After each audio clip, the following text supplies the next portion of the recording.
नमस्कार, बिहार की बात में आपका स्वागत है। मैं हूं पंकज कुमार। इस खास पेशकश में हम चर्चा करने जा रहे हैं कि आखिरकार पप्पू यादव को लॉरेंस बिश्नोई ने धमकी दी, उसके बाद पप्पू यादव की स्थिति कैसी है। दरअसल पप्पू यादव के बयान जिस तरीके के आ रहे हैं उससे एक बात तो समझा जा रहा है कि जो पप्पू यादव कह रहे थे कि 24 घंटे में लॉरेंस बिश्नोई के नेटवर्क को नस्त नाबूद कर देंगे, अगर सरकार परमिशन देती है, सिस्टम परमिशन देता है, तो वो पप्पू यादव होम मिनिस्ट्री से सुरक्षा की गुहार लगा रहे हैं। और उसकी वाजिब वजह भी है, उन्हें कई जगह से कई बार धमकी भरे कॉल्स आए हैं। ऐसे में बड़ा सवाल उठता है कि जो पप्पू यादव 24 घंटे में लॉरेंस बिश्नोई के नेटवर्क को खत्म करने की बात कर रहे थे, क्या वो सिर्फ भड़क मार रहे थे? जिस राजनीतिक इच्छा से वो ऐसी बात कह रहे थे, लगता है वो उल्टी पड़ गई। पर बड़ा सवाल यह है कि पप्पू यादव जैसे बाहुबली नेता को भी धमकाने वाला इस देश में है, और पप्पू यादव धमक भी गए, पप्पू यादव डर भी गए। यह बहुत साफ नजर आ रहा है। अब पप्पू यादव जिस तरीके के बयान दे रहे हैं, पहले तो उन्होंने सुरक्षा मांगी, सुरक्षा जब नहीं मिली तो उन्होंने IG, SP, DGP, home minister से सुरक्षा की गुहार लगाई, चीफ मिनिस्टर से मिलने की कोशिश की, नीतीश कुमार से, उनको समय नहीं मिल पाया, जैसा कि पप्पू यादव खुद कह रहे हैं। अब कह रहे हैं मेरे साथ जनता है, मेरे साथ भगवान है, मैं अपना काम करता रहूंगा, जिसको मारना है मार ले, जिसको जो करना है कर ले। और साथ ही साथ तंज भी कस रहे हैं कि कई लोगों को सुरक्षा मिला हुआ है जिन्हें जरूरत नहीं थी, पर उन्हें सुरक्षा नहीं मिल पा रही है, जिससे खतरा भी है। सवाल यह है कि पप्पू यादव की मानसिक स्थिति कैसी है। और पप्पू यादव ने जिस तरीके से लॉरेंस बिश्नोई का नाम लेकर उसके नेटवर्क को 24 घंटे में खत्म करने की बात कही थी, वो महज राजनीति थी। लेकिन पप्पू यादव की राजनीति क्या उल्टी पड़ गई? सवाल यह भी है। और दूसरा गंभीर सवाल यह है कि गिरिराज सिंह, जिन्होंने अभी हाल के समय में ही हिंदू जागरण यात्रा की 22 तारीख को खत्म हुआ, अब गिरिराज सिंह को भी धमकी मिल रही है। उन्हें भी एक कॉल आया, और जिसकी सूचना उन्होंने डीजीपी को दी। अमजद नाम के व्यक्ति का कॉल आया था और उन्होंने डीजीपी को सूचना भी थी। ऐसे में गंभीर सवाल उठ रहा है कि इन नेताओं को धमकी देने वाले लोग कौन हैं, और सवाल ये उठ रहा है कि क्या जो धमकी दे रहे हैं उनकी मंशा क्या है। पप्पू यादव की राजनीति फेल हो गई। सवाल ये, वो राजनीति करना चाह रहे थे लेकिन उनका दांव उल्टा पड़ गया। और जहां तक गिरिराज सिंह का सवाल है, तो क्या वो हिंदू हित की बात कर रहे थे, इसलिए किसी अमजद ने उन्हें धमकी दिया? ऐसे कई सवाल हैं जिनके जवाब हम तलाशने का प्रयास करेंगे। लेकिन पहले हम आपको दिखाते हैं पप्पू यादव क्या कुछ कह रहे हैं। सोशल मीडिया के पेज पर किसी लोगों ने मलेशिया से, रात भी जैसे मलेशिया से लोगों ने धमकी दी, तो वो उनका काम है धमकी देना। मेरा काम है हाथी चले बाजार कुत्ता भूखे हजार। मेरा काम है अपना काम करना। ये भी जो जरूरत नहीं है इस सुरक्षा को भी लौटा ले। मैंने चिट्ठी लिख दिया कि आप अपनी सुरक्षा लौटा लीजिए। मैंने लिख दी कि मुझे आपकी सुरक्षा नहीं चाहिए। मैं अभी भी, आप देख लो, आप सामने में है, दिखाओ जनता को, मेरे पास कोई सुरक्षा नहीं है। जिसको मारना हो आके मार दो, लेकिन सच्चाई के रास्ते नहीं हटूंगा। सदन और सदन के बाहर जो आम लोगों की जिम्मेदारी हमको दी गई है वो काम करूंगा। मैं इतना जानता हूं, इस देश की जनता मेरे लिए भगवान है। इंसान नहीं मानता हूं, भगवान मानता हूं, और उसके जस्टिस के लिए मैं कुछ भी करूंगा, और उसकी मदद मरते दम तक करूंगा। ये 3 फिलॉसफी मेरी है, और उसमें जिसको मारना हो, मेरे किसी से निजी झगड़े नहीं है, मैं किसी की निजी जिंदगी में नहीं जाता हूं। हर देश के नागरिक पर कोई संकट आता है तो वहाँ मैं रहता हूँ, चाहे बाढ़ हो, पुरान हो। जो लोग आलोचना पार्टी के नाम पर करते हैं, गाली गलौज करते हैं, हम उनसे हाथ जोड़ के आग्रह करेंगे, सोशल मीडिया के कुछ लोगों से, यूट्यूबर्स, आप अपना काम करिए ना, आप अपनी बात करिए, हमको गाली गलौज दे के क्या फायदा। हमारे साथ अपनी दुकान क्यों चलाना चाहते? आपको फोन भी आया था क्या? आता रहता, पूरे देश से हमेशा, आज से थोड़ी फोन आ रहा है, बचपने से हमको मारने की धमकी मिल रही है। सर सबसे महत्वपूर्ण, हम कहाँ बाप बाप करते हैं? सर महत्वपूर्ण बात यह है कि लॉरेंस बिश्नोई जेल के अंदर मुझको नहीं पता है कौन जेल से कैसे ऑपरेट हो रहा है, कौन प्राणी है ये। तो भैया भिंडर वाला कैसे ऑपरेट होता था, दुनिया में कौन कैसे होता था, सरकार ना समझेगी।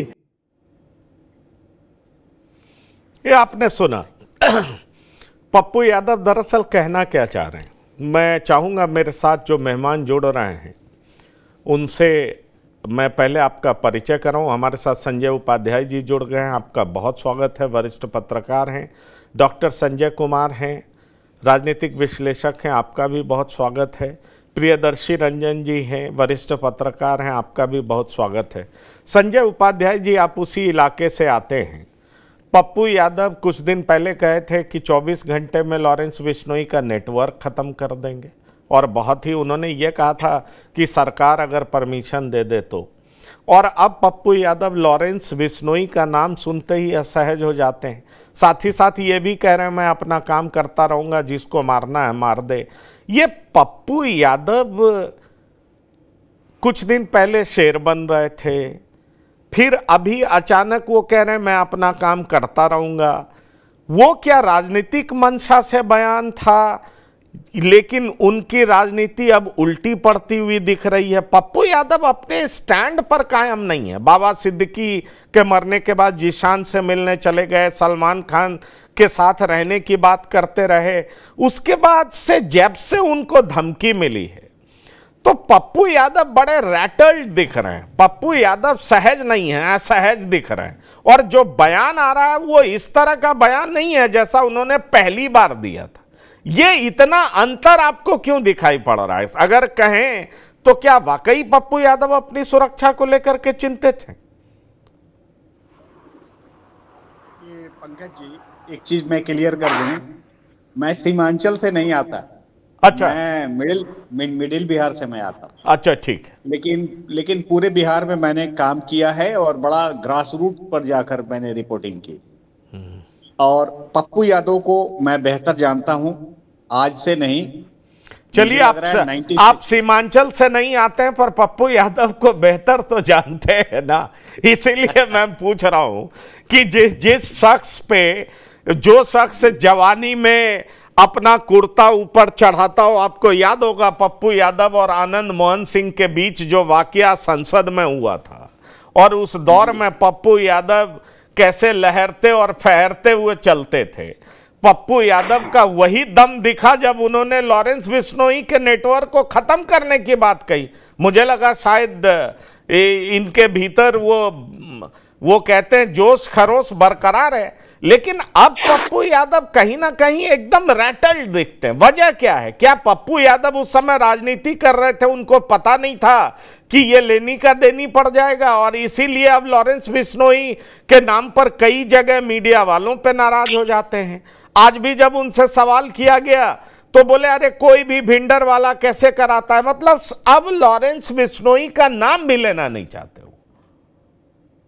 जी, मैं बता दूं कि पप्पू यादव जी एक्चुअली अर्जुन यादव जी के शिष्य रहे हैं। ये अर्जुन यादव जी का ये युग रहा है, जातीय वर्चस्व का युग रहा है 80s का, 1980s का। तो अर्जुन यादव के ये शिष्य रहे हैं और इन्होंने सबसे पहली वो जातीय वर्चस्व में, वहां पर सीमांचल में खास करके पूर्णिया में लड़ाई होती थी यादव वर्सेस राजपूत। उन दिनों सबसे पहली हत्या कथित रूप से जो इन्होंने की, जो कहा जाता है वो कुंदन सिंह की इन्होंने की, कटिहार दौड़ा कर मारा था। वो तब इनकी उम्र बहुत कम थी और अर्जुन यादव का इनको संरक्षण प्राप्त था। तो ये 85-86 की बात मैं कर रहा हूं। उसके बाद इनका गांव मधेपुरा में, खुर्दा में पड़ता है। खुर्दा में ये वहां पर एक मुस्लिम थे सब इंस्पेक्टर, जिसको इन्होंने अपनी गाड़ी से डेलिबरेटली डैश कर दिया। अब वो डेलिबरेटली किया था या मैं कह नहीं सकता हूं, एक्सीडेंटल हुआ था, लेकिन कि ये किया था। तो पप्पू यादव, अच्छा, बाद में अजीत सरकार हत्याकांड में भी इनका नाम आया। अजीत सरकार हत्याकांड में नाम आया, जिसका सहयोग इन्होंने राजन तिवारी का लिया, अंडरवर्ल्ड शूटर राजन तिवारी का। उस केस में भी ये बरी हो गए। लगभग 2 दर्जन इन पर मामले रहे हैं, और वो 2 दर्जन मामले कोसी और सीमांचल क्षेत्र में ही सीमित रहे। बात अगर बिश्नोई और पप्पू यादव की करें, तो पप्पू यादव का 2 चरित्र बिहार में दिखता है। एक दानवीर पॉलिटिकल आदमी के रूप में, ऑफ कोर्स जहां कहीं भी कोई संकट होता है ये पहुंच जाते हैं, लेकिन अब बंबई में संकट उत्पन्न हो जाए और वहां पहुंच जाए, ये बड़ा कंट्रोडिक्टरी लगता है। क्योंकि बिहार ही नहीं, बिहार में इतने अधिक संकट हैं, वही दूर नहीं हो पा रहे हैं। तो कुछ लोग तो यह भी कह रहे हैं कि ये पब्लिसिटी ओरिएंटेशन के लिए इन्होंने ऐसा किया। और लॉरेंस बिश्नोई के बारे में जो मुझे जानकारी मिली है कुछ अपने इंटेलिजेंस सूत्रों के द्वारा, लॉरेंस बिश्नोई इनफैक्ट वो मुंबई पर कब्जा करना चाहता है, क्योंकि अब वहां पर दाऊद की उम्र बहुत हो गई। अब वो दाऊद कराची या इस्लामाबाद या कहीं और भी रहने लगे हैं। 40,000 करोड़ रुपए की लगभग बिजनेस नेटवर्क है उनका, जो उनका बेटा देखने लगा है। और बीजिंग के बाद एशिया महादेश 2024 में सबसे बड़ा वो माने फाइनेंशियल कैपिटल मुंबई आ गया। और वहां पर ऑफ कोर्स सलमान खान की चलती है फिल्मी दुनिया में, किसको रखा जाए किसको नहीं रखा जाए, ये सारी बातें होती। इनका क्षेत्र सिर्फ कोसी सीमांचल या मान ले रहे हैं बिहार तक, लेकिन उसका क्षेत्र बिहार तक नहीं है, या फिर राजस्थान तक नहीं है, पंजाब तक नहीं है। मूसेवाला को भी उसने की हत्या की, कनाडा में उसने निज्जर की भी उसने हत्या की। और ये बताया जाता है कि उसका नेटवर्क बिहार में भी बहुत मजबूत है। ये बिहार में देखा गया है कि चंपारण में सबसे पहले 3 पकड़े गए थे, जिन्होंने कबूल किया कि हां मैं बिश्नोई के लिए काम करता हूं। तो ये अब ये बैकफुट पर आना इसलिए भी स्वाभाविक है क्योंकि इन्हें बार बार धमकी मिल रही है बिश्नोई की। और बिश्नोई के बारे में बताया जाता है कि वो कूल माइंडेड ब्लूप्रिंट बनाकर वो क्राइम करता है, वो मर्डर करता है एकदम कूल माइंड होकर, एकदम लाइक योजनाबद्ध तरीके से, सुनियोजित तरीके से, जैसे कि कोई नहीं। चलिए, वो बात बिल्कुल ठीक है। मुझे लगता है कि वो जो भी करता हो, पर किसी भी जनप्रतिनिधि को अगर धमकी मिले और जनप्रतिनिधि हमारा डरने लगे, तो सवाल उठता है कि अपराध किस कदर सिर चढ़ के बोल रहा है। ये भी तो एक गंभीर मसला है। लेकिन दूसरा मसला ये भी है कि रॉबिन हुड की छवि रखते हैं ये। पप्पू यादव की 2 छवि है ना, एक तो दानवीर नेता टाइप उन्होंने छवि इधर बदलने का प्रयास किया है, जिसमें कई आप देख लीजिए बाढ़ आया, कोई आपदा आई, उसमें पप्पू यादव खड़े दिखाई पड़ते हैं। तो एक इमेज चेंज करने का प्रयास किया, क्योंकि 90 के दशक में अजीत सरकार से लेकर के कई सारी हत्याओं में इनका नाम भी आया था। बहरहाल सवाल ये उठता है कि पप्पू यादव जो बात कह गए थे डॉक्टर संजय, वो राजनीति कर रहे थे, और अब वही राजनीति पप्पू यादव के गले की फांस बन गई है। पप्पू यादव समझ नहीं पा रहे हैं कि कैसे उगलें कैसे निगलें, क्योंकि उन्होंने तो बाबा सिद्दीकी के प्रति जो सिंपैथी दिखाई थी, हम लोगों ने इस पे चर्चा भी किया था कि शायद मुसलमान वोटर्स की सिंपैथी लेना चाह रहे हैं, उसका रहनुमा साबित करने की कोशिश कर रहे हैं। लेकिन यही बात डॉक्टर संजय, यही बात पप्पू यादव के लिए गले की फांस बन गई है। पप्पू यादव ने पहले सुरक्षा की गुहार लगाई, उसके बाद अब कह रहे हैं जिसको मारना है मार दे, मैं अब जनता के लिए काम करता रहूंगा। तो इन चीजों को आप देख कैसे रहे हैं? क्योंकि पप्पू यादव के रोज बदलते हुए स्टेटमेंट, लॉरेंस बिश्नोई को पहले धमकी देना, 24 घंटे में नेटवर्क खत्म करने की बात करना, और अब लॉरेंस बिश्नोई के नाम लेने से भी परहेज करना। ये दोनों चेहरा जो पप्पू यादव का है वो क्या दिखाता है, क्या दर्शाता है? और जो धमकी भरा कॉल उन्होंने रिकॉर्ड किया उसमें भी जिस लहजे में ये बात कह रहे हैं और ये कह रहे हैं कि मेरी कोई निजी दुश्मनी नहीं है, मैं तो राजनीति करता हूं, मैं जनता के हित की बात करता रहूंगा, इसके मतलब और मायने क्या हैं? देखिए, जो कॉल आए पप्पू यादव को, तो कॉल के साथ मैसेज भी था कि आप राजनीति करते हैं, राजनीति में ही अपनी संभावना तलाशिए, हम लोग क्या करते हैं उसमें आप दखल अंदाजी कीजिएगा। तो फिर बड़े कड़े शब्दों में लिखा कि रेस्ट इन पीस कर दिया जाइएगा या क्या कर दिया जाइएगा। खैर, वो पप्पू यादव पढ़े हुए।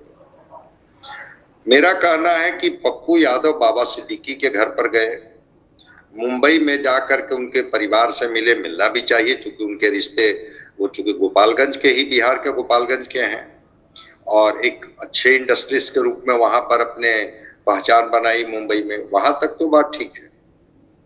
लेकिन पप्पू यादव अगर कहीं कोई गैंगवार हो रहा है और उसको ये कहें कि हम 24 घंटे में उनको ठीक कर देंगे, तो कहीं ना कहीं से माना जाएगा कि जो केंद्र की पुलिस है, सुरक्षा एजेंसियां हैं, उनसे वो लॉरेंस बिश्नोई नहीं संभल रहे हैं और पप्पू यादव कह रहे हैं कि हम तो 24 घंटे में उनका खात्मा कर देंगे।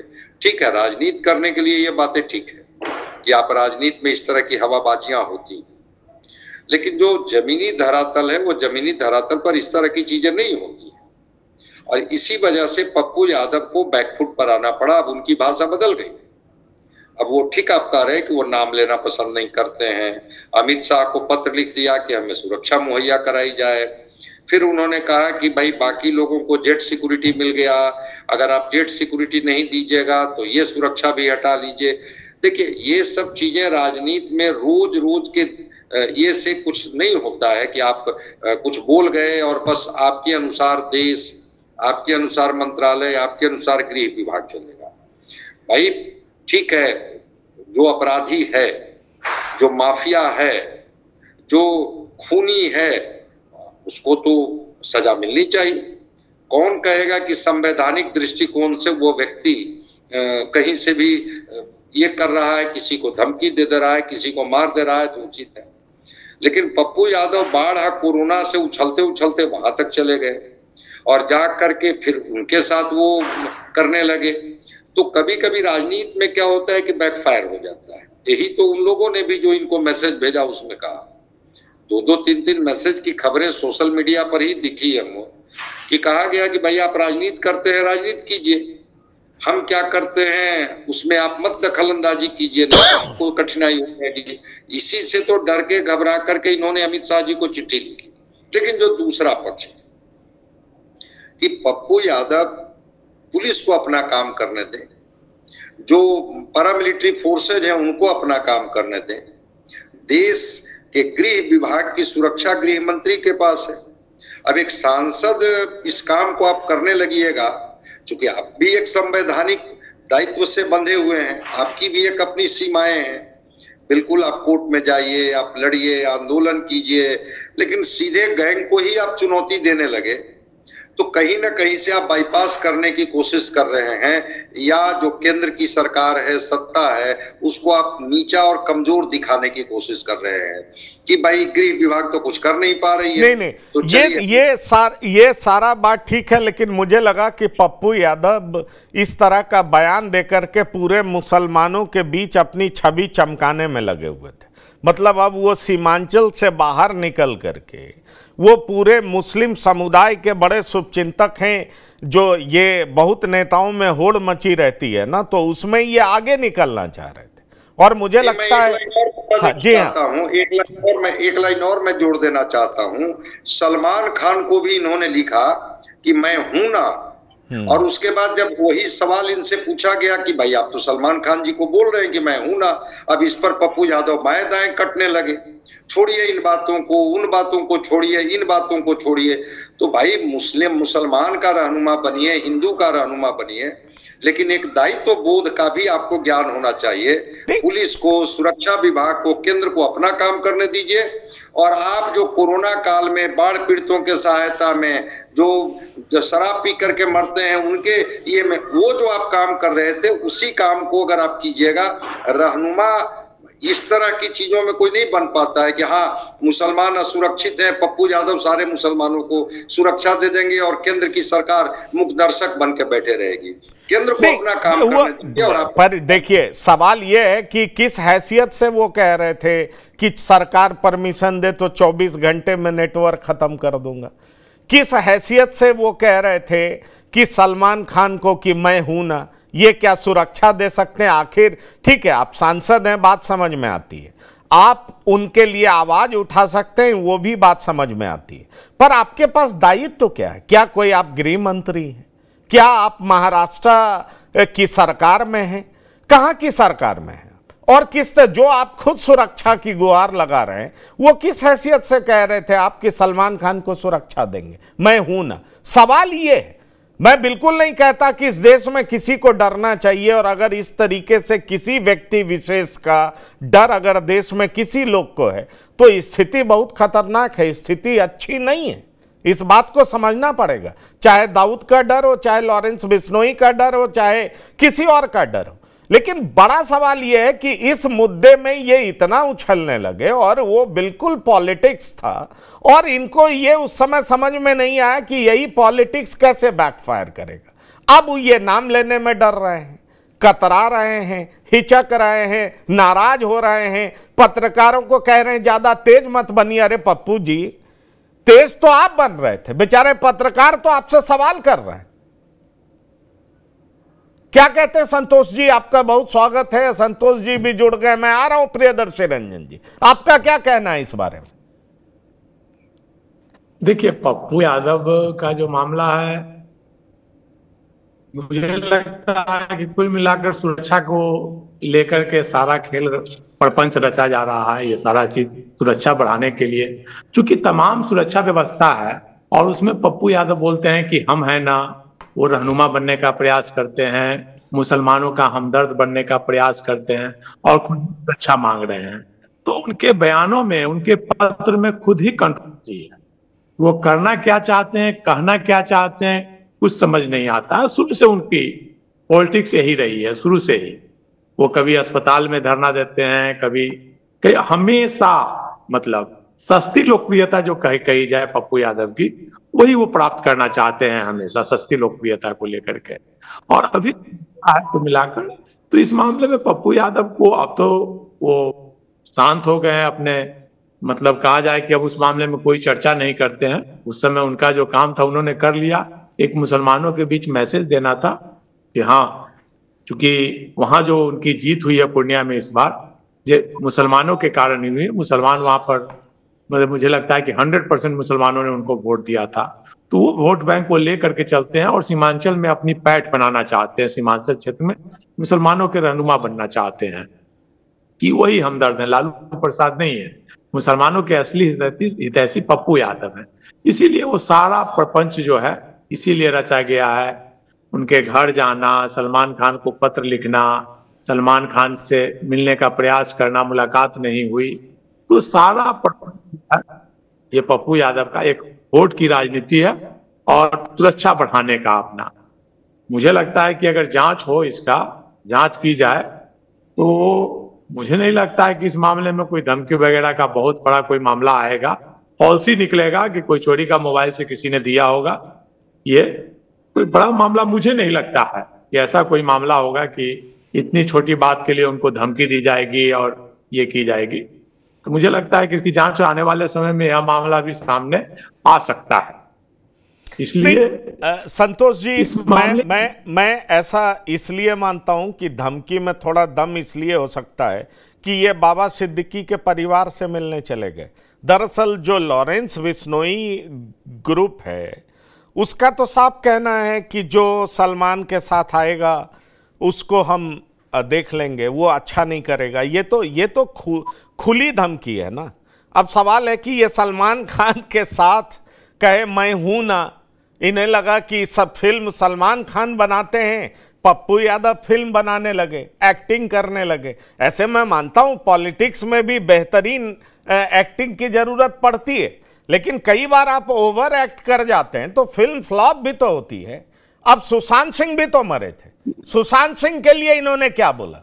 सुशांत सिंह जबकि उन्हीं के इलाके से, जहां तक मेरी जानकारी है, पटना में उनके पिताजी भले ही रहते हों लेकिन उनका पूरा संबंध उधर ही है। सुशांत सिंह के लिए तो कुछ नहीं बोला इन्होंने। सवाल यह उठता है कि एक्ट कर रहे हैं, वो पता नहीं कैसा उसका रिएक्शन मिल गया इनको कि अब समझ में नहीं आ रहा कि लॉरेंस बिश्नोई का नाम किस मुंह से लें। देखिए, पत्रकार बेचारा सवाल पूछता है, सारा गुस्सा पत्रकार पर निकाल देते हैं। तो फिर काहे को उस समय कह रहे थे सलमान खान को कि मैं हूं ना, फिर वो 24 घंटे में नेटवर्क नाबूद कर रहे थे। ये जो वो कहते ना कि दुबे जी गए चौबे बन, वो नहीं, चौबे जी गए छब्बे बनने और दुबे बन के लौटे, ये स्थिति उनकी दिखाई पड़ रही। क्योंकि मैं पप्पू यादव की छवि एक रॉबिन हुड की तरह देखता था, और अब पप्पू यादव को मैं जैसे बात करते देख रहा हूं तो लग रहा है कि उन्हें ऐसे डर सता रहा है, नाम नहीं लेते हैं तो भिंडर वाले तक पहुंच जाते हैं। कहां लॉरेंस बिश्नोई, कहां भिंडरा वाले, कोई पत्रकार सवाल कर दिया तो नाराज हो गए, चिढ़ गए, गुस्सा गए। आखिरकार अगर इतना डर व्याप्त हो गया है तो नाम लेने की उस समय जरूरत क्या थी? और किस हैसियत से आप कोई गृह मंत्री थे क्या देश के, या महाराष्ट्र के मुख्यमंत्री थे? आप किस लिहाज से सुरक्षा सलमान खान या किसी और को दे सकते हैं, किस हैसियत से? प्रियदर्शी रंजन। नहीं, देखिए, पप्पू यादव इस तरह का प्रयोग बिहार में करते रहे। कहीं भी कोई भी घटना होती है, दुर्घटना होती है, तो उसमें पप्पू यादव बढ़ चढ़ करके हिस्सा लेते हैं, जाते हैं उनके यहाँ। उनकी राजनीति का यह हिस्सा रहा है। थोड़े मनबढ़ू भी हैं, थोड़े नहीं, बहुत मनबढ़ू हैं, और उन्होंने कई प्रयोग इस तरह का पहले किया है। लालू यादव परिवार पर जिस तरीके से हमलावर होते रहे हैं पप्पू यादव, तो उनका मन बढ़ा हुआ है। वो सुशील मोदी के घर के सामने जब बाढ़ आया था बिहार में, ये पटना में कुछ वर्ष पहले, मुझे वर्ष ठीक से याद नहीं है, तो वो सुशील मोदी उप मुख्यमंत्री होते थे, उनके घर के सामने ये दूध का पैकेट लेकर के पहुंच गए थे। इनका मन बहुत बढ़ा हुआ है, छोटे छोटे प्रयोग करते हैं, सहानुभूति के लहर पर सवार होते हैं, और इस बार वो छोटा छोटा लहर जो है ना, चुनाव जिताने में भी कामयाब रहा। तो पप्पू यादव बड़ी कोशिश अब कर रहे थे, बड़ी कोशिश पहले से भी कर रहे हैं, बिहार की राजनीति में भी पहले से स्थापित होने की कोशिश, पैन बिहार उनकी कोशिश रही है। उसी कोशिश में मुसलमानों का नेता बनने, रहनुमा बनने की इनकी कवायद बरसों से है। इनका आप स्टेटमेंट देखेंगे, कुछ दिनों पहले एक मैं वीडियो देख रहा था जिसमें ये कुरान के बारे में बहुत तारीफ करना बुरी बात नहीं है, लेकिन जिस तरीके से ये कह रहे थे वो कोई मुस्लिम का स्कॉलर भी नहीं कहेगा जितनी तारीफ ये कर रहे थे। जो बातें ये बता रहे थे वो मैं तो बताना भी नहीं चाहूंगा, वो उस तरह की बातें पप्पू यादव करते रहे। तो उसी सिलसिले में मुझे लगता है कि पप्पू यादव ये कोशिश कर गए, और ये कोशिश नाकामयाबी के तौर पर अभी तक दिख रहा है। जिस तरीके से पप्पू यादव पहले गरज रहे थे, अब मिमिया रहे हैं, सुरक्षा मांग रहे हैं, दूसरों को सुरक्षा दे रहे थे, अब खुद की सुरक्षा की चिंता उन्हें सता रही है। तो कुल मिलाकर के पप्पू यादव अपने ही बुने जाल में घिर गए हैं। पहली बार मैं इसलिए कह रहा हूं बड़े स्तर पर कि इससे पहले पप्पू यादव छोटे छोटे मामलों में घिरते रहे, लेकिन फिर बच के निकल जाते रहे। इनका रोना गाना भी कई मौकों पर आपने देखा होगा। मुजफ्फरपुर में भी एक रोने का प्रकरण है कि मुझे तो, और दूसरी बाहुबली वाली भी छवि है। छवि क्या है, कोर्ट ने इनको बरी जरूर कर दिया है, और लेकिन समाज की अदालत में आज भी इन्हें किस रूप में देखा जाता है किसी से छुपा हुआ नहीं है। वे उस छवि के नेता हैं, लेकिन ये दो बाहुबलियों की लड़ाई हो गई। मैं बाहुबलियों की लड़ाई इसलिए कह रहा हूं कि पप्पू यादव और लॉरेंस बिश्नोई। तो लॉरेंस बिश्नोई अभी अपर हैंड लग रहे हैं पप्पू यादव पर। बिहार में तो कई गैंगवार की कहानियां है ना, कई लोग गैंगवार में इसी तरीके से जूझते रहे। देखिए, और ये अब नेशनल हो गया। अगर दो बाहुबलियों की कहानी होती तो फिर ये मिमियाते क्यों? सवाल ये है कि जब इन्होंने अपना इमेज बना लिया है लोगों की मदद करने वाला, तो बेहतर था वही करते रहते। सवाल यह है कि आप हर जगह बिहार में पहुंचते हैं, राजनीति करते हैं, मदद भी करते हैं। सही बात है, कोरोना में आपने बहुत लोगों को दवा दी, बाढ़ में आपने बहुत लोगों की मदद की, वही करते ना। मुझे लगता है बिहार के टेरिटरी से बाहर निकल करके इनको लगा कि ये 2-4 बयान है दे दो, और जिससे सीमांचल में कम से कम जो मुसलमानों की संख्या अच्छी है उनके भी उनका हमदर्द दिखा दो अपने आप को, मुंबई मिलने चले जाओ। और उसके बाद का रिएक्शन क्या होगा, मुझे लगता है ये एंटिसिपेट करने में इनसे चूक हो गई, और चूक हो गई तो अब सही बात है अपनी सुरक्षा को लेकर के चिंतित है। क्योंकि जब अपनी सुरक्षा को लेकर के ये खुद चिंतित हैं तो सलमान खान को किस बात का भरोसा दे रहे थे कि मैं हूं ना। ये क्या फिल्म में डायलॉग चल रहा था कि मैं हूं? ये बात तो लोग पूछेगा ना कि आप कैसे कह रहे थे। जब आप खुद की सुरक्षा के लिए चिंतित हैं तो सलमान तो 60 सुरक्षा गार्ड लेकर के चल रहे हैं, तो कैसे ये सुरक्षा देते? मैं हूं ना का मतलब क्या था? मैं चाहूंगा संजय उपाध्याय जी आप बताएं। देखा जाए बहुत क्लियर है, ये सीमांचल में जब से तस्लीमुद्दीन साहब, मेरा मतलब तस्लीमुद्दीन जब उन्होंने माने उनकी मृत्यु हुई, उनकी मृत्यु के बाद वैसा कोई कद्दावर और दबंग नेता नहीं रहा जो पूरे सीमांचल खास करके कटिहार, पूर्णिया, किशनगंज और सहरसा, इतने जगहों के मुस्लिमों का लीडर बन सके। जब तस्लीमुद्दीन जब तक जिंदा थे तब तक तस्लीमुद्दीन और पप्पू यादव में भी क्लैश होता था, और वो क्लैश होता था वर्चस्व के लिए, डोमिनेंस के लिए। तस्लीमुद्दीन के मरने के बाद उनके बेटे आए, लेकिन तस्लीमुद्दीन के कद के नहीं आए, और वो पूरा माइनॉरिटी डोमिनेटेड इलाका है। यही नहीं बल्कि वहां तो एक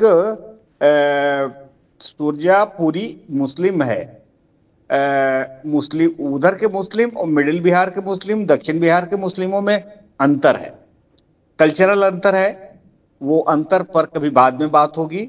तो मैं बता दूं कि वो जो भाटिया मुस्लिम है, वो भाटिया मुस्लिम मेनली मुख्य रूप से माने जाते हैं कि, और सुरजापुरी वो बांग्लादेश।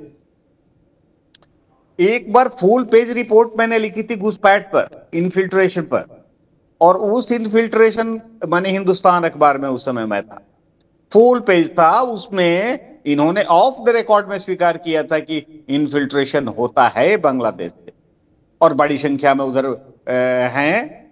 और ये मुझे लग रहा है कि एक पॉलिटिकल स्टंट था, पॉलिटिकल एक बिलियर्ड गेम था कि नहीं, मैं बिल्कुल, आप ये इस बात से तो मुझे लगता है तमाम पैनलिस्ट सहमत हैं कि पॉलिटिकल गेम था। पर मैं एक चीज आपसे और समझना चाह रहा हूं, जैसे ये बाबा सिद्दीकी गोपालगंज के थे, उनका बड़ा लंबा चौड़ा फिल्मी दुनिया में नेटवर्क था, उनकी वो हैसियत थी कि वो शाहरुख खान और सलमान खान की दोस्ती भी कराते थे, वो जिसको चाहते थे बुलाते थे, उन्होंने एक अच्छा क्लाउड बनाया था। क्या डॉक्टर संजय आपको लगता है कि कहीं पप्पू यादव इस तरह का स्टेटमेंट दे करके अपना नेटवर्क बॉलीवुड में भी तो नहीं फैलाना चाहते थे? कहीं आप इस तरीके से तो इसको नहीं देख रहे हैं कि एक तो ठीक है पॉलिटिकल फायदा हो, सीमांचल को एक अलग राज्य बनाने की भी तो बात ये करते हैं, और सवाल यह है कि वहाँ मुसलमानों की आबादी बहुत अच्छी है तो ठीक है उनका हमदर्द दिखें, ये पॉलिटिक्स हो सकता है। लेकिन आपको ये लगता है कि सलमान के लिए भी कहना कि मैं हूं ना, क्या ये बॉलीवुड में भी अपने टेंटिकल्स फैलाना चाहते हैं, अपना नेटवर्क फैलाना चाह रहे थे? क्या आप इसको इस तरीके से भी देख रहे हैं? स्वाभाविक है, लेकिन आपने जो कहा मैं उससे सहमत हूं कि कभी कभी पप्पू यादव ओवर एक्टिंग करने लगते हैं। तो अगर आप ओवर एक्ट करने लगिएगा तो फिर तो बैकफायर होगा ही ना, फिर तो आपको बैकफुट पर आना ही होगा। स्वाभाविक है कि इनको पता है, और पप्पू यादव इस तरह के इश्यूज को खूब तूल देते हैं। क्या वो नहीं पता है वो काला हिरण के शिकार से लेकर के लॉरेंस बिश्नोई और सलमान खान की अदावत पप्पू यादव को क्या आज पता चला? क्या ये तो बहुत पुरानी अदावत है। वो तो कह ही रहा है कि भाई ऊपर वाले की अदालत से आप नहीं बच पाएंगे। ठीक है, वो बिश्नोई समाज कितना उस काले हिरण को क्या मानता है नहीं मानता है वो अलग से विषय है, लेकिन पप्पू यादव जो आपने कहा कि मुसलमानों के रहनुमा बनने की कोशिश कर रहे हैं, सीमांचल, मध्य बिहार और बिहार के मुसलमानों को मैसेज देने की कोशिश कर रहे हैं, बॉलीवुड के जो मुस्लिम जो कलाकार हैं उनको मैसेज देने की कोशिश कर रहे हैं, और बिल्कुल बाबा सिद्दीकी के घर जाना। आज तो उन्होंने कहा था, एक मैं देख रहा था एक चैनल के ही एक पत्रकार से उनकी बात हो रही थी, तो उन्होंने कहा कि हाँ मैं मुंबई बाबा सिद्दीकी के घर गया था और मेरी कई लोगों से बात हुई थी। हो सकता है इनकी बात वहां हुई होगी, और ये होता होगा कि अगर बाबा सिद्दीकी गोपालगंज से निकल करके और जब मुंबई में जगह बनाई तो हम भी अब मुंबई में एक प्रयोग करते हैं, वहां का भी मुस्लिम समाज को हम एकजुट करते हैं, चाहे वो बॉलीवुड के कलाकार हों, इंडस्ट्रियलिस्ट हों या कोई और हों।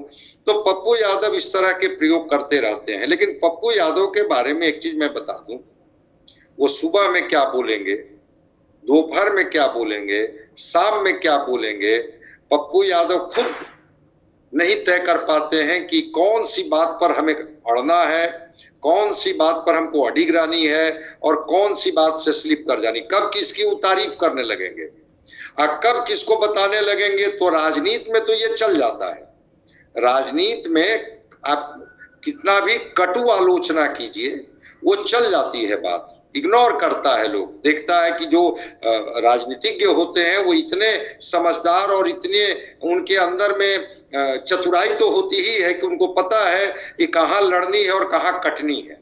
तो पप्पू यादव की वो चाल राजनीति की जो दुनिया है उसमें चल जाती है। ये कोई और दुनिया में जाकर के कुछ बोल गए, और जब बोल गए तो ऐसा नहीं है कि बिहार में ही कई गैंगस्टर हैं, गैंगवार अभी भी होते रहते हैं। कभी बोलते हैं क्या, आनंद मोहन और पप्पू यादव में कौन सी अदावत रही है सबको पता है। अभी हमने देखा हाल में दोनों गले मिल रहे हैं, बात कर रहे हैं।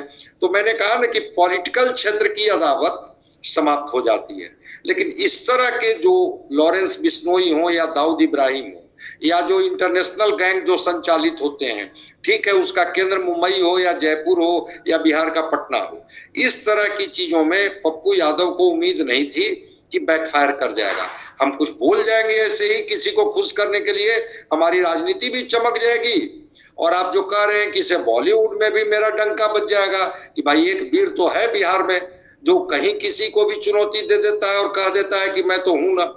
ये वीरता इनकी जो है से गड़बड़ा गई, और इसी वजह से अब उसका नाम लेने से भी ये डर रहे हैं कि भाई नहीं नहीं नहीं वो क्या नाम लेना है, छोड़िए उन लोगों की बात, हटाइए, वो अपनी सुरक्षा की बात कर रहे हैं। अच्छा छोड़ दीजिए, अगर भारत सरकार मुझे सुरक्षा नहीं देगी क्या हो जाएगा, मैं तो लड़ते भिड़ते रहता हूं। एक तरफ गैंगवार की बात करते हैं और दूसरी तरफ कोरोना और बाढ़ के समय में लोगों की मदद आपने कैसे की, यही बात तो उस गैंग के लोगों ने भी इनको भेजा लिख करके कि भाई आप राजनीति करते हैं, आप राजनीति कीजिए ना, आप लोगों के लिए जो करना चाहते हैं। ठीक है, लेकिन पप्पू यादव को तो धमकी मिली, हम सब लोगों ने देखा। धमकी तो गिरिराज सिंह को भी मिली है, गिरिराज सिंह को भी धमकी मिली है, और एक अमजद नाम के व्यक्ति ने उनको कॉल किया था व्हाट्सएप पे और उन्होंने डीजीपी को बताया भी। सवाल ये है कि जो भी अपराधी हैं उनके हौसले इस कदर बुलंद हो गए हैं कि सांसद हो, मंत्री हो, उनको फोन करके वो धमकी सीधा दे देते हैं। संतोष जी आप हैं हमारे साथ? संतोष जी क्या सुन पा रहे हैं आप मुझे? हाँ, निश्चित तौर पर। देखिए, आपने बात कही थी कि पप्पू यादव सुशांत सिंह की हत्या पर कुछ नहीं बोल पाए थे, तो आप वर्षों पर 20 साल पहले चले जाइए, 30 साल पहले 90 के दशक में, तो आनंद मोहन के साथ इनकी अदावत रहती थी। दोनों बयान, कभी दोनों आमने सामने नहीं होते थे, लेकिन पप्पू यादव यादवों की हत्या करवाते थे और आनंद मोहन राजपूतों की हत्या करवाते थे। दोनों अपना राजनीतिक गोटी सेकते रहते थे।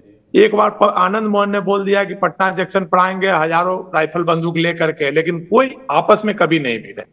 पप्पू यादव का हमेशा बड़बोलापन बयान रहा है, हमेशा बयान देकर पीछे हटते रहे हैं और बस बयान की राजनीति खेलते रहे हैं।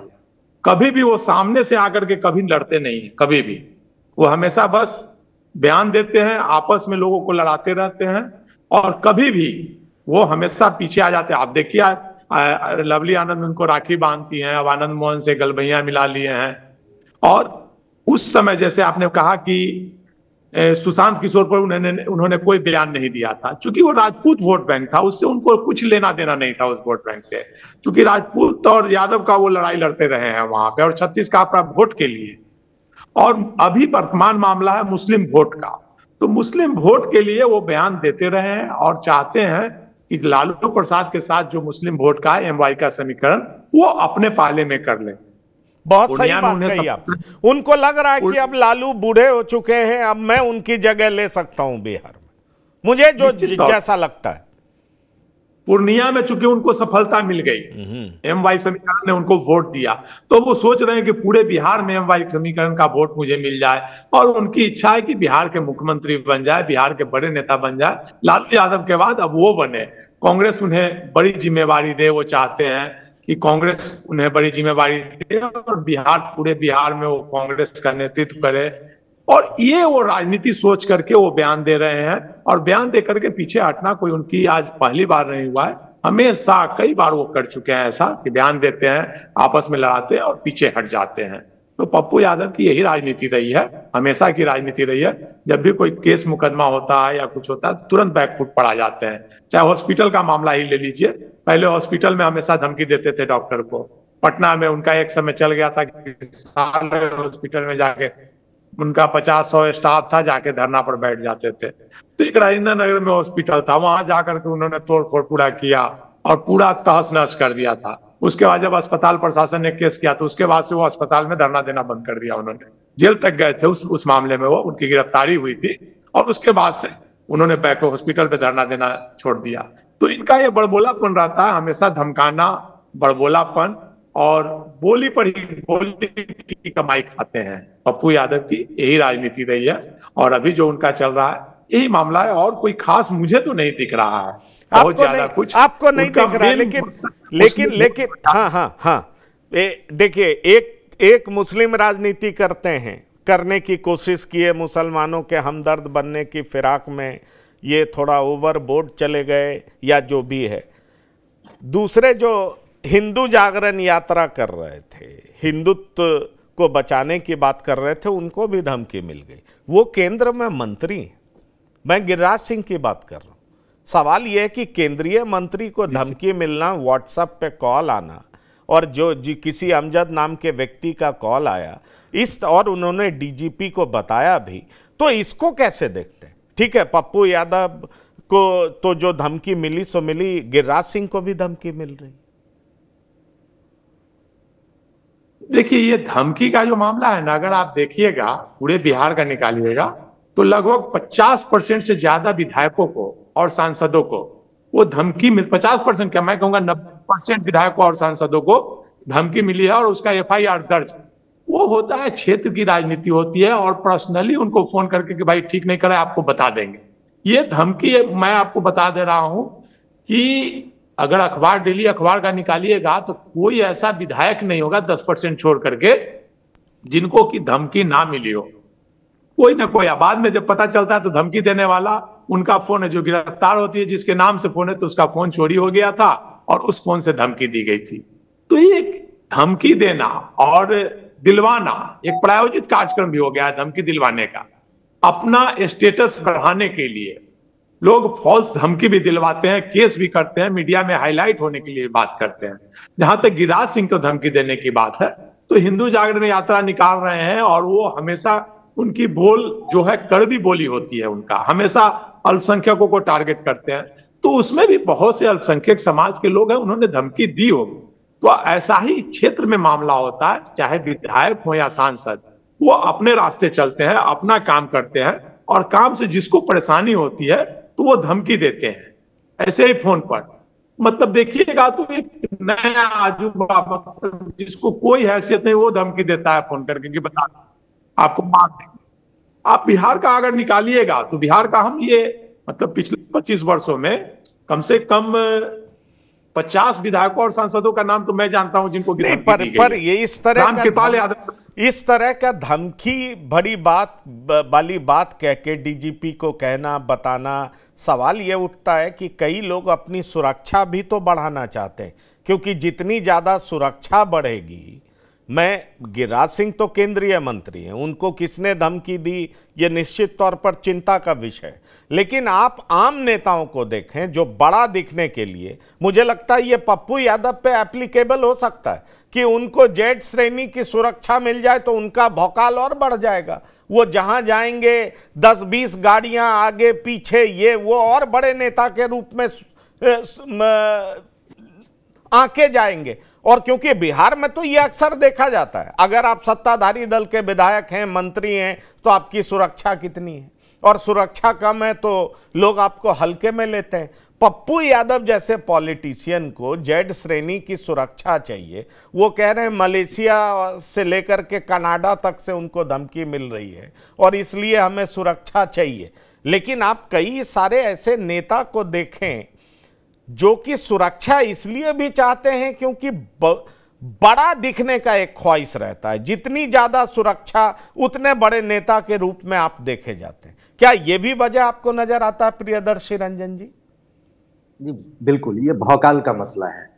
बिहार में भौकाल चलता है, उत्तर प्रदेश में भी भौकाल चलता है, और बिहार में भौकाल कई चीजों से टाइट होता है, लेकिन एक चीज उसमें यह भी है कि आपके पास कितने सुरक्षा कर्मी हैं, किस श्रेणी की आपके पास सुरक्षा है। और ये दोनों, गिरिराज सिंह हो और पप्पू यादव, दोनों भौकाली नेता है। दोनों भौकाल टाइप करना जानते हैं, अपने बोली से भी और अपने काफिले, या जिस तरीके से आप उसको आकिए कहिए। तो इन लोगों को ये भी लगता है, देखिए दोनों जैसे गिरिराज सिंह को भी धमकी मिली, उन्होंने डीजीपी को कह दिया, अपना काम कर दिया, उसके बाद इस मुद्दे को बहुत ज्यादा फैला नहीं रहे। पप्पू यादव वाला मुद्दा ज्यादा वो कहते हैं मीडिया में भी आग की तरह फैला हुआ, और पप्पू यादव फैलाते हैं। हाँ, और पप्पू यादव रोजाना कुछ ना कुछ, या तो पत्रकार पूछता है, नाराज होते हैं, या खुद कुछ बोलते हैं, उस वजह से भी परेशान होते हैं। सवाल यह है कि कुछ जगह यह भी बात चल रही थी, और अभी आपने संजय उपाध्याय जी आपने कहा कि लॉरेंस बिश्नोई का नेटवर्क बिहार में भी है। क्या यह सच है कि नेटवर्क बिहार तक फैला हुआ है? 6 देशों में है ये तो पता है, पर बिहार में भी नेटवर्क इतना पुख्ता है कि पप्पू यादव जैसे नेता को डरने की जरूरत है? मैं बता दूं कि बिहार में बिश्नोई का नेटवर्क करीब 1.5 महीना पहले ही एक्सपोज हुआ है। और यही नहीं, ये बिश्नोई और पप्पू यादव का जो इश्यूज है, अगर इस पर क्लोजली मॉनिटर करें तो इस मॉनिटरिंग में एक बात आती है कि जैसे ही एक मैसेज और इनको धमकी की मिलती है जिसमें इनके तमाम 9 ठिकानों की चर्चा उस ग्रुप ने कर दिया, उस ग्रुप ने 9 ठिकानों की चर्चा उसने की कि कहां कहां पप्पू यादव का वो ठिकाना है। इसको रेकी कहेंगे अंडरवर्ल्ड की दुनिया में, या फिर पुलिस की दुनिया में भी। तो ये रेकी के बाद पप्पू यादव जी काफी डर गए हैं, काफी सहम गए हैं, क्योंकि उनका सटीक ठिकाने की जानकारी उसने दी है कि ये पूर्णिया में कहां रहते हैं, ये सहरसा में कहां रहते हैं, दिल्ली में कहां रहते हैं, ये पटना में कहां रहते हैं, इनकी एक्टिविटी क्या है। उसके बाद से बिल्कुल ये भीगी बिल्ली बनकर कभी सुरक्षा की मांग केंद्र सरकार से कर रहे हैं, कभी ये मुख्यमंत्री से मिलने की बात कर रहे हैं। तो ये अपने आप में बड़ा मामूली बात नहीं है सटीक जानकारी देना कि आप कहां कहां आपका ठिकाना है। इसका मतलब इनकी रेकी हो रही। ये खुद अंडरवर्ल्ड के आदमी रहे हैं। ये माने क्षमा करेंगे अगर पप्पू यादव जी माने इन पर आरोप लगते रहे हैं कि अंडरवर्ल्ड के आदमी रहे हैं, लेकिन ये बहुत बड़े अंडरवर्ल्ड के बादशाह नहीं रहे हैं दाऊद की तरह या फिर वो बिश्नोई की तरह। एक दूसरी बात और है, ये अंडरवर्ल्ड की थ्योरी को भी जानते हैं और इस थ्योरी को ये बेहतर समझ रहे होंगे कि जैसे ही ठिकानों की जानकारी दी जाती है वो सामने वाला टारगेट समझ जाता है कि मेरा पीछा किया जा रहा है, कुछ चीज किया जा रहा है। तो इस बात की जानकारी मिलते ये बिल्कुल सहम से गए हैं और यहां तक कि अपने तमाम सुरक्षा गार्ड को हटा देने की भी बात कर रहे हैं। नहीं, ये तो पता नहीं वो क्या बोलते हैं। हाँ, नहीं वो ठीक है, ये उनकी नाराजगी सरकार से हो सकती है, लेकिन इसमें कोई दो राय नहीं कि मुस्लिमों के मत को अपने तरफ पक्ष में करने के लिए ये right from Purnia to Kishanganj, Katihar, ये एक स्टंट, एक बिलियर्ड भी इन्होंने खेला है। मैं आपको एक चीज और बता दूं Pankaj ji, to be very Frank, वो किशनगंज में सीमांचल में मुस्लिम लीडर्स में 2 इंटेलेक्चुअल लीडर्स हुए। एमजे अकबर, वो प्रख्यात पत्रकार ने भी किशनगंज से चुनाव जीता, और सैयद साहबुद्दीन जो आईएएस टॉपर थे, नॉट दिस सिवान वाले सैयद साहबुद्दीन नहीं, वो आईएफएस थे, उन्होंने भी वहां से चुनाव जीता है। उसके बाद जस्ट वहां का पॉलिटिक्स टर्न लिया है और वो तस्लीमुद्दीन के हाथ में चल, और तस्लीमुद्दीन वर्सेस वो पप्पू यादव होने लगा। पप्पू यादव की सीमा रेखा या तो अपराध या राजनीति की सीमा रेखा, वो सीमांचल और बिहार से कहीं बाहर नहीं।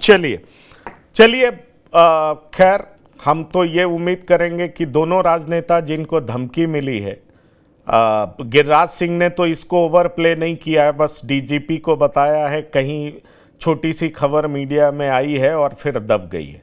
और गिरिराज सिंह चूंकि हिंदुत्व के लिए बोलते रहे हैं तो ठीक है, उन पे एक बार हमला बेगूसराय में भी हुआ है, तो ये बात तो ठीक है कि उनको जिस तरह की भी धमकी मिली है उसको उन्होंने पुलिस तक पहुंचा दिया है। लेकिन पप्पू यादव सहमे हुए जरूर हैं, घबराए हुए जरूर हैं, पर चिंता की बात यह है कि अगर जनप्रतिनिधि सुरक्षित नहीं रहेगा तो फिर सुरक्षित रहेगा कौन? ये भी एक बड़ा सवाल है, और सवाल इसलिए भी अहम हो जाता है कि इनके पास तमाम चीज़ें होती हैं सुरक्षा की, और उसके बाद अगर ये असुरक्षित महसूस करें तो ये चिंताजनक बात तो हो ही जाती है।